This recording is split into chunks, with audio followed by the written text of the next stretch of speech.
Good morning children, welcome back to my channel. आज हम पढ़ने वाले हैं शिवमुसी फर्स्ट का चैप्टर नंबर 9 सिकता सेतु के क्वेश्चन आंसर। अब हम इनको शुरू करते हैं। सबसे पहले क्वेश्चन नंबर 1 पदेन उत्तरम लिखत। हमको इन प्रश्नों का उत्तर एक शब्द में देना है। कह वाली विद्याम ने अधितवान, किसने बचपन में विद्या का अध्ययन नहीं किया? तपोदत्तः अर्थात तपोदत्त ने। तपोदत्तः कया विद्याम एवाप्तुं प्रवृत्तः अस्ति। तपोदत्त किससे विद्या प्राप्त करने के लिए तत्पर होता है? इसका उत्तर है तपश्चर्याया अर्थात तपस्या के द्वारा। मकराले कह शिलाभि सेतुं बबंदः। समुद्र में शिलाओं से किसने पुल का निर्माण किया? रामः अर्थात भगवान राम ने। मार्ग भ्रांतः संध्यां कुत्र उपेति। रास्ता भटका हुआ शाम को कहाँ पर आता है? गृहम अर्थात घर को। पुरुषः सिकताभि किम करोति। पुरुष मिट्टी से क्या करता है? सेतु निर्माणम अर्थात पुल का निर्माण। क्वेश्चन नंबर 2 अधोलिखितानां प्रश्नानां उत्तराणि संस्कृत भाषया लिखत। हमको इन प्रश्नों के उत्तर संस्कृत में और पूर्ण वाक्य में देने हैं। क्वेश्चन नंबर के अनधीतः तपोदत्तः कई गर्हितो अभवत्। बिना पढ़ा हुआ तपोदत्त किन के द्वारा निंदित हुआ? इसका उत्तर है अनधीतः तपोदत्तः कुटुम्बीभि मित्रै ज्ञातिजनश्च गर्हितो अभवत्। बिना पढ़ा हुआ तपोदत्त परिवारजनों के द्वारा, मित्रों के द्वारा और बंधु बांधवों के द्वारा निंदित हुआ। क्वेश्चन नंबर 6 तपोदत्तः केन प्रकारेण विद्याम एवाप्तुं प्रवृत्तो अभवत्। तपोदत्त किस प्रकार से विद्या प्राप्त करने के लिए तत्पर हुआ?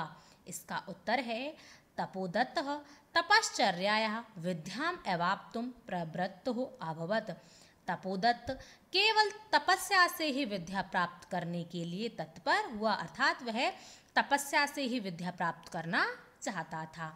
क्वेश्चन नंबर 2 तपोदत्तः पुरुषस्य काम चेष्टा दृष्ट्वा ऐहसत्। तपोदत्त पुरुष की किस चेष्टा को अर्थात किस कोशिश को देख करके हंसा? तपोदत्तः सिकताभि सेतु निर्माणस्य प्रयासं कुर्वाणं पुरुषं दृष्ट्वा ऐहसत्। तपोदत्त मिट्टी से पुल बनाने का प्रयास करते हुए उस पुरुष को देख करके हंसा।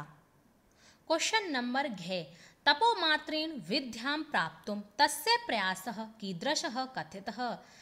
तपस्या से विद्या प्राप्त करने की तस्य उस तपोदत्त के प्रयास को कीदृशः कैसा कहा गया है? इसका उत्तर है तपोमात्रेण विद्यां प्राप्तुं तस्य प्रयासः सिकताभि सेतु निर्माण प्रयासः कथितः।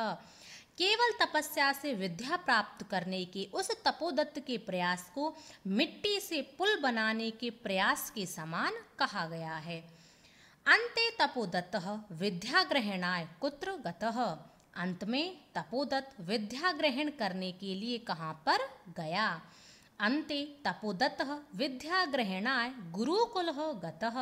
अंत में तपोदत्त विद्या ग्रहण करने के लिए गुरुकुल गया। क्वेश्चन नंबर 3 भिन्न वर्गीय पदम चिनुत। यहाँ पर हमको 4 शब्द दिए गए हैं। इन चारों में से 3 शब्द समान हैं और एक शब्द इनमें से भिन्न है। वह भिन्न शब्द हमको यहाँ पर बताना है। अधिरूढ़ुम चढ़ने के लिए, गंतुम जाने के लिए, सेतुम पुल, निर्मातुम निर्माण करने के लिए। इन तीनों शब्दों में तुमुन प्रत्यय का प्रयोग है। यह शब्द इनमें से भिन्न है।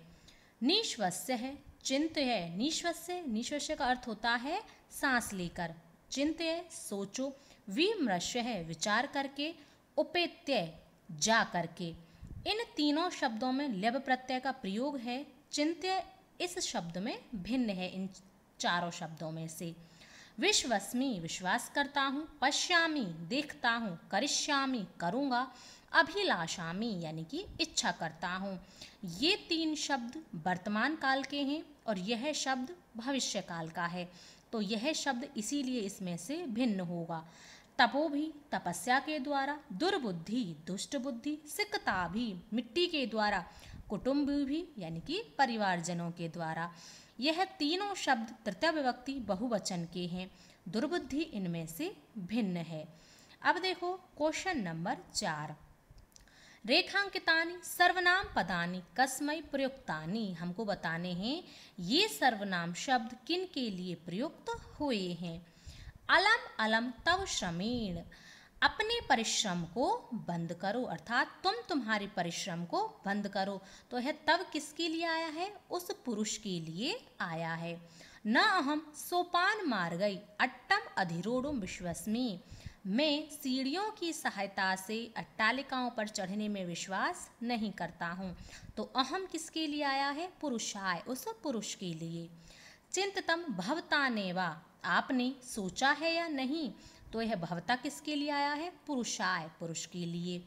गुरुगृहम गत्वे विद्या अभ्यासो मया करणीयः, मया यानी कि मेरे द्वारा गुरु के घर जाकर के ही, अर्थात गुरुकुल जाकर के ही विद्या का अभ्यास करना चाहिए। तो मया किसके लिए आया है, तपोदत्ताय, तपोदत्त के लिए। भवत भी उन्मीलितम में नयन युगलम, आपने मेरी आंखों को खोल दिया। तो मैं किसके लिए आया है, तपोदत्ताय, उस तपोदत्त के लिए। अब देखो क्वेश्चन नंबर 6।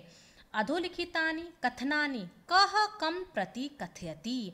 हमको ये बताने हैं कि ये जो वाक्य हैं किसने किसके लिए कहे हैं।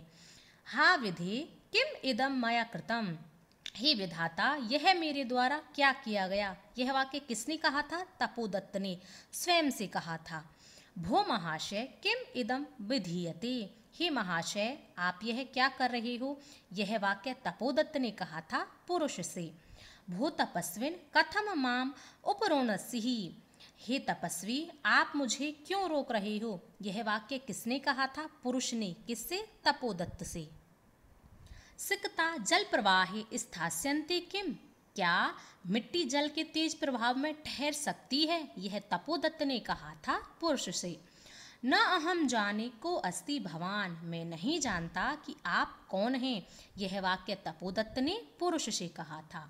अब देखो क्वेश्चन नंबर 5। यहाँ पर हमको प्रश्न निर्माण करना है। तपोदत्तः तपश्चर्याया विद्याम एवाप्तुं प्रवृत्तः अस्ति। तपोदत्त तपस्या के द्वारा विद्या प्राप्त करना चाहता है। तपश्चर्या के स्थान पर आ जाएगा कया, कया का अर्थ होता है किस से, अर्थात किसके द्वारा, ठीक है। और इसका प्रश्न बनेगा तपोदत्तः कया विद्याम एवाप्तुं प्रवृत्तः अस्ति। तपोदत्त किसके द्वारा, अर्थात किससे विद्या प्राप्त करना चाहता है। प्रश्न निर्माण करते समय आपको प्रश्नवाचक चिन्ह अवश्य लगाना है, इसका आपको विशेष रूप से ध्यान रखना है। तपोदत्तः कुटुम्बीभिः मित्रैः गर्हितः अभवत्। तपोदत्त परिवारजनों के द्वारा, मित्रों के द्वारा निंदित हुआ। तपोदत्त के स्थान पर आ जाएगा कह यानी कि कौन, और इसका प्रश्न बनेगा कह कुटुम्बीभिः मित्रैः गर्हितः अभवत्, कौन परिवारजनों के द्वारा और मित्रों के द्वारा निंदित हुआ। पुरुषः नद्यां सिकताभिः सेतु निर्मातुं प्रयतते। पुरुष नदी में मिट्टी का पुल बनाने का प्रयास करता है, अर्थात प्रयत्न करता है। नद्याम के स्थान पर आ जाएगा कुत्र, कुत्र यानी कि कहाँ पर, और इसका प्रश्न बनेगा पुरुष कुत्र सिकताभिः सेतु निर्मातुं प्रयतते। पुरुष कहाँ पर मिट्टी का पुल बनाने का प्रयत्न करता है। तपोदत्तः अक्षर ज्ञानं विनैव वैदुष्याम एवाप्तुम अभिलषति। तपोदत्त बिना अक्षर और ज्ञान के ही विद्या प्राप्त करना चाहता है। अक्षर ज्ञानम के स्थान पर आ जाएगा कम, और इसका प्रश्न बनेगा तपोदत्तः कम विनैव वैदुष्यम एवाप्तुम अभिलषति। तपोदत्त किसके बिना ही विद्या प्राप्त करने की इच्छा करता है। तपोदत्तः विद्या अध्ययनाय गुरुकुलम अगच्छत। तपोदत्त विद्या अध्ययन के लिए गुरुकुल अगच्छत जाता है। विद्या अध्ययनाय के स्थान पर आ जाएगा किमर्थम, किमर्थम यानी कि किस लिए, और इसका प्रश्न बनेगा तपोदत्तः किमर्थम गुरुकुलम अगच्छत। तपोदत्त किस लिए गुरुकुल जाता है। गुरुगृहं गत्वे विद्या अभ्यासः करणीय। गुरुकुल जाकर ही विद्या का अभ्यास करना चाहिए। गुरु ग्रहम के स्थान पर आ जाएगा कुत्र, कुत्र यानी कि कहाँ, और इसका प्रश्न बनेगा कुत्र गत्वे विद्या अभ्यासः करणीयः, कहाँ जाकर ही विद्या का अभ्यास करना चाहिए। और अंत में आपको प्रश्नवाचक चिन्ह अवश्य लगाना है। क्वेश्चन नंबर 6, उदाहरणम अनुसृत्य अधोलिखित विग्रह पदानाम समस्त पदानि लिखत। अर्थात यहाँ पर हमको विग्रह दिया गया है, उनके हमको समस्त पद लिखने हैं। विग्रह पदानि यथा जैसे संकल्पस्य सातेन, अर्थात संकल्प की दृढ़ता, इसका समस्त पद बनेगा संकल्प सातेन।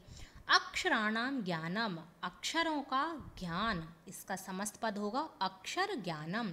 सिकताया सेतु, मिट्टी का पुल, सिकता सेतु। पितु चरणई, पिता के चरणों के द्वारा, पितृ चरणई। गुरु ग्रहम, गुरु का घर, गुरु ग्रहम अर्थात गुरुकुल। विद्याया अभ्यासः, विद्या का अभ्यास, विद्या अभ्यासः। उदाहरणम अनुसृत्य अधोलिखितानां समस्त पदानां विग्रहम कुरुत। यहाँ पर हमको समस्त पद दिए गए हैं, उनका हमको विग्रह करके यहाँ पर लिखना है। यथा जैसे नयन युगलम, नयनो युगलम अर्थात दो आँखों का जोड़ा। जल प्रवाही, इसका विग्रह होगा जलस्य प्रवाही, जल के प्रभाव में। तपश्चर्यायः, तपसः चर्यायः अर्थात तपस्या के द्वारा। जलो उच्छलन ध्वनि, जलस्य उच्छलन ध्वनि अर्थात जल के उछलने की आवाज़। सेतु निर्माण प्रयासः, इसका विग्रह होगा सेतु निर्माणस्य प्रयासः अर्थात पुल बनाने का प्रयास करना। अब देखो क्वेश्चन नंबर 7, उदाहरणम अनुसृत्य कोष्ठकात् पदम आदाय नूतन वाक्यद्वयम रचतः। अर्थात हमको कोष्ठक में से शब्द लेकर के दो और वाक्यों की रचना करनी है। यथा जैसे अलम चिंतया, यानी कि चिंता मत करो। अलम के योग में तृतीया विभक्ति का प्रयोग होता है। यहाँ पर हमको भय और कोलाहल में तृतीया विभक्ति का प्रयोग करके दो वाक्यों का और निर्माण करना है। जैसे अलम भयेन, यानी कि डरो मत। अलम कोलाहलेन, आवाज मत करो। यथा जैसे माम अनु सह गच्छति, वह मेरे पीछे जाता है। अनु के योग में द्वितीय विभक्ति का प्रयोग होता है और इसी प्रकार से हमको दो वाक्य और बनाने हैं। गृहम अनु उपवनम अस्ति, घर के पीछे बगीचा है। पर्वतम अनुग्रामः सन्ति, पर्वत के पीछे गांव है। हमने गृह और पर्वत में द्वितीय विभक्ति का प्रयोग किया है। अक्षर ज्ञानम विनय वैदुष्यम प्राप्तुम अभिलषसि, बिना अक्षर और ज्ञान के ही तुम विद्या प्राप्त करने की इच्छा करते हो। तो विना के योग में द्वितीय विभक्ति का प्रयोग होता है। अब हमको दो वाक्य बनाने हैं। परिश्रम बिना लक्ष्य प्राप्ति ने भविष्यति, बिना परिश्रम के लक्ष्य की प्राप्ति नहीं होगी। अभ्यासम बिना सफलता ने लभ्यते, बिना अभ्यास के सफलता भी प्राप्त नहीं होती है। परिश्रम और अभ्यास में हमने द्वितीय विभक्ति का प्रयोग किया है। यथा जैसे संध्याम यावत गृहम उपेति, शाम को घर आता है। तो यावत के योग में द्वितीय विभक्ति का प्रयोग होता है और हमको दो वाक्य बनाने हैं। मासम यावत अत्रैव तिष्ठः, मासम यानी कि महीने भर तक यहीं पर ही ठहरो। वर्षम यावत विद्या अध्ययनम कुरुः, यानी कि एक वर्ष तक विद्या का अध्ययन करो। मास और वर्ष में हमने द्वितीय विभक्ति का प्रयोग किया है। यह थे आपके चैप्टर नंबर 9 के क्वेश्चन आंसर। मैंने आपको बहुत ही अच्छे से करा दिए हैं। एक दो बार इनका रिवीजन कर लेना, आपको बहुत ही अच्छे से समझ आ जाएंगे। वीडियो अच्छा लगा हो तो लाइक शेयर और चैनल को सब्सक्राइब अवश्य करें।